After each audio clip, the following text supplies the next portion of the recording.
Hello, my name is Helene McNeil. However, I go by Teddy. Many people wonder how I got the nickname Teddy. It is because my father was Theodore and my parents wanted a boy. So I was Teddy before I left the hospital. I'm running for Governor's Council in District 4. On the ballot, however, it has been changed to say Counselor. This position is quite obscure. Many voters don't know what it is or what it does.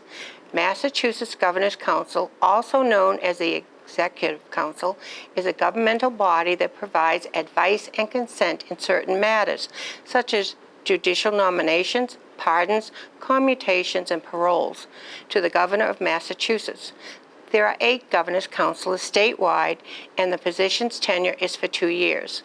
My decision to run started back in February when I attended a Republican training session in Watertown given by Jim Lyons, our Mass GOP chairman. A gentleman got up to speak about the position of Governor's Council. After the meeting, I approached him and asked what the position entailed, and I thought to myself, I can do that. I have raised 5 children and I'm a grandmother of 10. I'm a retired Boston teacher of 37 years.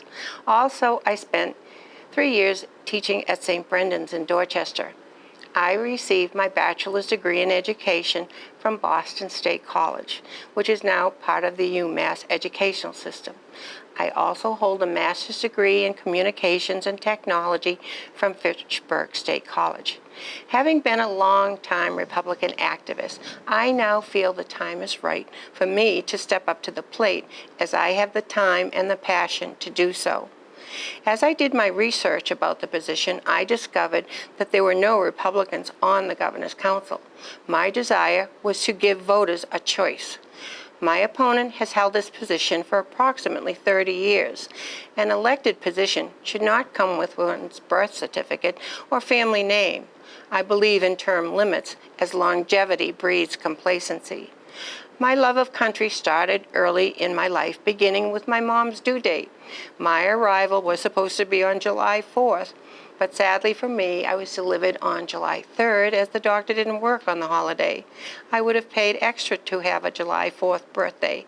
I also thought those fireworks were for me. My dad was a Marine during World War II and taught me the Marine hymn as soon as I could talk. My mom had a small business in Hyde Park, a beauty shop to be exact. It also served as a de facto political headquarters for anyone running for office. As a young teen, my political interest began to expand as I helped with fundraisers and standouts for candidates. Later, at Hyde Park High School, one of the classes I chose was Principles of Democracy, which was taught by the amazing and sadly late Dr. Maria Hearn. She kept a quote on the board, which I copied and still have in a notebook today. Basically, it said, "The downfall of democracy is complacency, mediocrity, and intolerance." Another quote which I hold dear: "Freedom is the hardest thing to win and the easiest thing to lose." My Republican activities include serving on the Dedham Republican Town Committee for 20 years, as well as being elected as a state committeewoman for Norfolk and Suffolk counties from 1996 to 2000.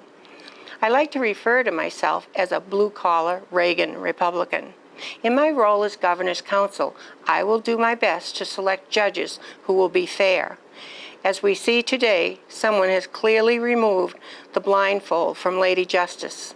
A judge should not bring his or her ideology into the decision-making process. Also, a judicial appointment should not be a gift in return for a substantial contribution to gubernatorial candidates. Our fathers worked diligently to form the best government possible, studying the greatest scholars along with all types of government. They devised a new and brilliant government which would be led by we, the people. It would be a constitutional republic which would ensure life, liberty, and the pursuit of happiness for all citizens. Sadly, many of those we have entrusted to serve us have gone astray. If only our founders had included term limits. It is my duty to do my part, however small, to ensure that our blessed America survives for the sake of our children, grandchildren, and future generations. I humbly ask for your vote on November 8th, and God bless America.